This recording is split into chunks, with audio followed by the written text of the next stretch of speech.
নমস্কার, আমার YouTube channel রহস্যের ঝলকে আপনাদের সকলকে স্বাগত। ইতিহাস ও মাইথোলজিক্যাল কিছু ঘটনা ও গল্প নিয়ে এই বিশেষ নিবেদন। এই রহস্যে ঘেরা ইতিহাসে জড়িয়ে আছে অনেক রাজার হার জিতের কাহিনী, রয়েছে লোমহর্ষক কিছু অলৌকিক কাহিনী, কিছু পুরনো ভালোবাসার কাহিনী, আর সেই সাথে কিছু হৃদয় ভাঙা উত্থান পতনের কাহিনী। এরকমই একটি ছোট্ট ঘটনার উল্লেখ করতে চাই আজ। চলুন বেশি সময় নষ্ট না করে জেনে নিই এরকমই একটা ছোট্ট রহস্যের ঝলক।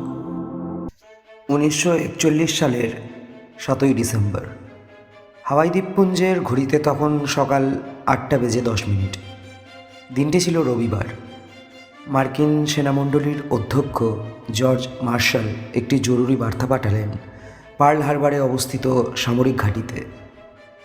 সেই জরুরি বার্তায় তিনি জানিয়েছিলেন যে জাপানের সঙ্গে শান্তি আলোচনা ভেঙে গিয়েছে, তাই পার্ল হারবার যেন সামরিক দিক থেকে সতর্ক থাকে। সেদিন খারাপ সিগন্যাল থাকার জন্য মার্শাল তার এই জরুরি বার্তাটি আর্মি রেডিও মারফত পাঠাতে সক্ষম হননি। বার্তাটি পাঠানো হয়েছিল কমার্শিয়াল চ্যানেল মারফত হনুলুলুর সামরিক ঘাঁটিতে।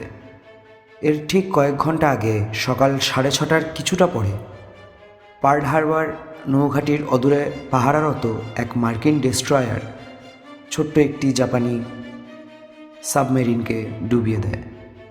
আশ্চর্যের বিষয় হলো, মার্কিন ডেস্ট্রয়ারে থাকা নাবিকদের কেউই কল্পনা করতে পারেননি আসন্ন কোনো আক্রমণের কথা। এর কিছু পরেই হনুলুলুতে স্থাপিত একটি রাডারে অনেকগুলি বিমানের ছায়া ভেসে আসতে থাকলো। রাডারে ধরা পড়া এই দৃশ্য তৎক্ষণাৎ তথ্যকেন্দ্রের অফিসার লেফটেন্যান্ট কার্মিট টেইলারকে জানিয়ে দেওয়া হলো। টেইলার মনে করলেন যে বিমানগুলি মার্কিন বোমারু বিমান B-17 হবে, কারণ তার কাছে তথ্য ছিল যে মার্কিন বোমারু বিমানগুলি ক্যালিফোর্নিয়া থেকে হাওয়াই দ্বীপপুঞ্জের উত্তর পূর্ব দিকে আসার কথা। বলাই বাহুল্য, তথ্যকেন্দ্রের অফিসারের এই মারাত্মক ভুলের কারণে কিছুক্ষণের মধ্যেই 189টি জাপানি বোমারু বিমান প্রায় নিঃশব্দে উত্তর প্রশান্ত মহাসাগরের দিকে যাত্রা শুরু করল। উত্তর প্রশান্ত মহাসাগরের হাওয়াই দ্বীপপুঞ্জে অবস্থিত যুক্তরাষ্ট্রের সবচেয়ে বড় নৌঘাঁটি এই পার্ল হারবার। 1908 সালে মার্কিন যুক্তরাষ্ট্র এই নৌঘাঁটিটি স্থাপন করে। পরবর্তীতে 1939 সালের শুরুতে মার্কিন প্রেসিডেন্ট ফ্র্যাঙ্কলিন রুজভেল্ট ক্যালিফোর্নিয়া থেকে হাওয়াই দ্বীপপুঞ্জের পার্ল হারবার এলাকায় যুক্তরাষ্ট্রের প্রধান নৌঘাঁটি স্থানান্তরের সিদ্ধান্ত নেন। প্রশান্ত মহাসাগরের সবচেয়ে বড় ঘাঁটি ছিল এটি। সামরিক কৌশলগত দিক থেকেও এটি ছিল যুক্তরাষ্ট্রের অন্যতম অত্যন্ত গুরুত্বপূর্ণ এক এলাকা।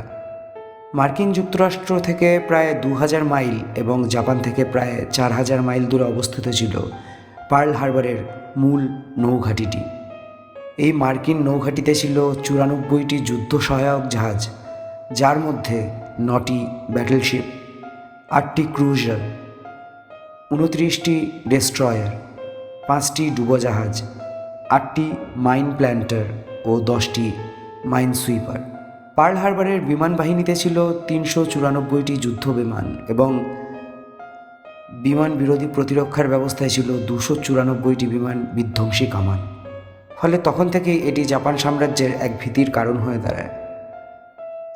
নৌঘাঁটিটি দুর্গবেষ্টিত ছিল। তা এতই সুরক্ষিত ছিল যে দুর্গের অভ্যন্তরে যুদ্ধজাহাজের বন্দুকের গুলি বোমাবর্ষণ 40 সেন্টিমিটার প্রস্থের স্থাপনকৃত দেওয়াল ভেদ করা ছিল এক কথায় অসম্ভব। সেখানে কোনো পতিত জমি না থাকায় প্রতিপক্ষের নৌবাহিনীর গোলাবর্ষণ করে সাফল্য লাভ করা ছিল অসম্ভবের মতোই।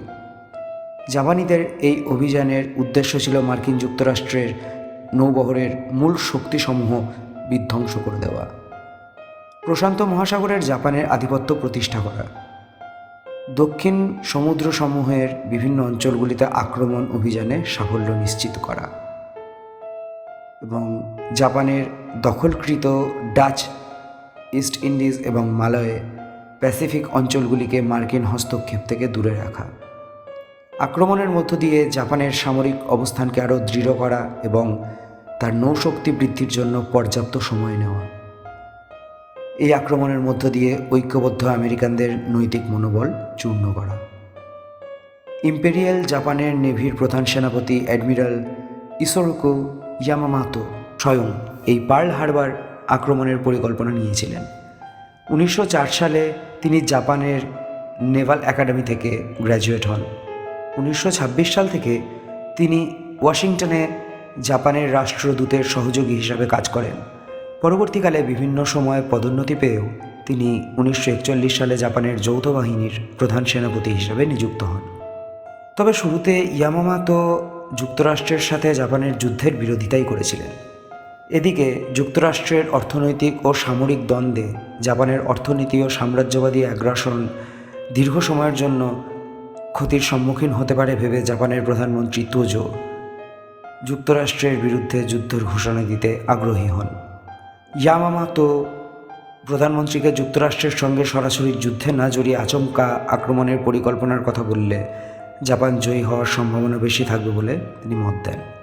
এর ফলে প্রশান্ত মহাসাগরীয় অঞ্চলে নিজেদের আধিপত্য বিস্তার হবে এই কথাও তিনি নিশ্চয় করেন প্রধানমন্ত্রীর কাছে। 1941 সালের 26শে নভেম্বর জাপানি বিমানবাহী জাহাজগুলির একটি ইউনিট আক্রমণের জন্য রওনা হলো। এই ইউনিটে ছিল 6টি বিমানবাহী জাহাজ। এই জাহাজগুলির অধীনে ছিল 353টি বিমান। এছাড়াও ছিল 2টি ব্যাটলশিপ, 3টি ক্রুজার, 11টি ডেস্ট্রয়ার ও 3টি ডুবোজাহাজ। কুরিল দ্বীপপুঞ্জ পাড়ি দিয়ে 7ই ডিসেম্বর সকালের দিকে পার্ল হারবার থেকে 360 কিলোমিটার উত্তরে পৌঁছে যায় সেই ইউনিটটি।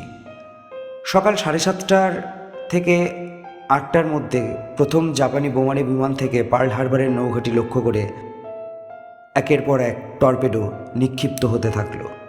সঙ্গে সঙ্গে চলল প্রচণ্ড বোমা হামলা ও উপর্যুপরি মেশিন গানের গুলিবর্ষণ।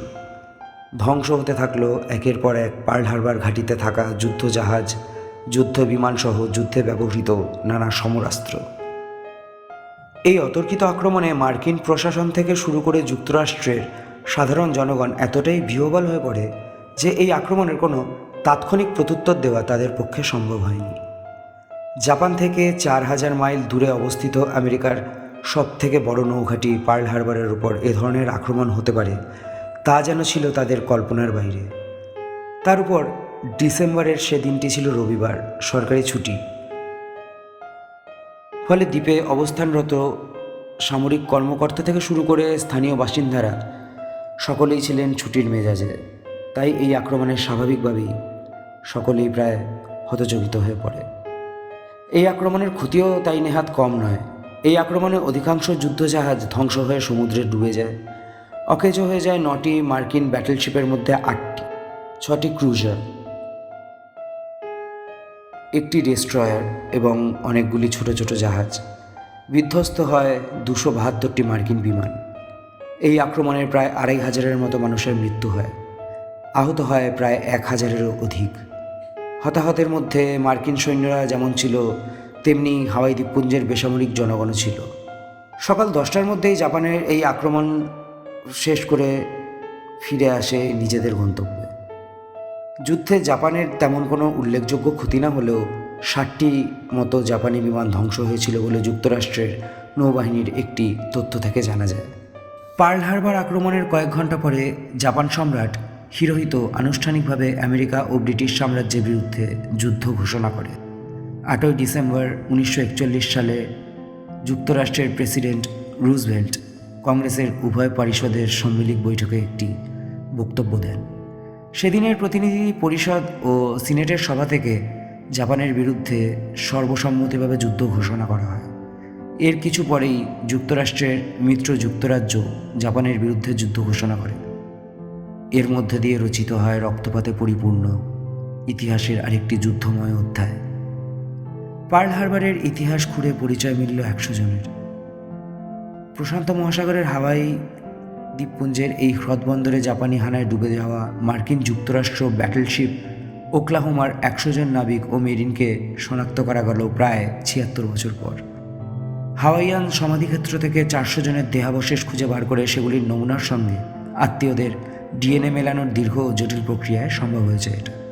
ব্যাটলশিপ ওকলাহোমা ডুবে যাওয়ার সময় সেটিতে ছিলেন 429 জন। পরের কয়েক বছরে মাত্র 35 জনকে শনাক্ত করা গিয়েছিল। শনাক্তকরণের দরজা এক একবার করে খুলে যাওয়ার পরে মার্কিন প্রতিরক্ষা বিভাগের সংশ্লিষ্ট দপ্তরের আশা 2020 মধ্যে এই যুদ্ধজাহাজে নিখোঁজ 80%কেই চিহ্নিত করা সম্ভব হবে। নিখোঁজ সেনাদের 85% এর আত্মীয় স্বজনের ডিএনএ সংগ্রহ করা হয়েছে তাদের। পার্ল হারবার ধ্বংসের পরে হাওয়াইয়ান দ্বীপপুঞ্জের এই গণকবরে মিলেমিশে গিয়েছিল অনেক দেহ। 2015 সালে সেখান থেকে তুলে আনা 388 জনের দেহ 16টি প্লটে ফের সমাহিত করা হয়েছে। তবে হাওয়ার্ড ডব্লিউ বিম ফিরবেন নিজের শহরে। মৃত্যুর সময়ে এই রেডিওম্যানের বয়স হয়েছিল 27। 6 ডিসেম্বর টেক্সাসের আর্লিংটনে জাতীয় সমাধিক্ষেত্রে পুনরায় সমাহিত করা হবে তার দেহাবশেষ। যে 100 জনের এই দেহাবশেষ আজ পর্যন্ত চেনা গিয়েছে তাদের মধ্যে বেশ কয়েকজনকে নিজের শহরে পুনর্সমাহিত করা হয়েছে ইতিমধ্যেই। বাকিদের স্থান হয়েছে হনুলুলুর নিভে যাওয়া আগ্নেয়গিরির খাতে জাতীয় স্মারক সমাধিক্ষেত্রে। আজ এইটুকু থাক, আবার আসছি পরবর্তী এপিসোড নিয়ে। ততক্ষণ পর্যন্ত সাথে থাকুন, পাশে থাকুন। আর যদি এই নিবেদন আপনাদের ভালো লেগে থাকে তাহলে এই চ্যানেলটিকে সাবস্ক্রাইব, শেয়ার আর লাইক করতে ভুলবেন না। নতুন আপডেট পেতে বেল বাটনটি অবশ্যই ক্লিক করুন। ধন্যবাদ।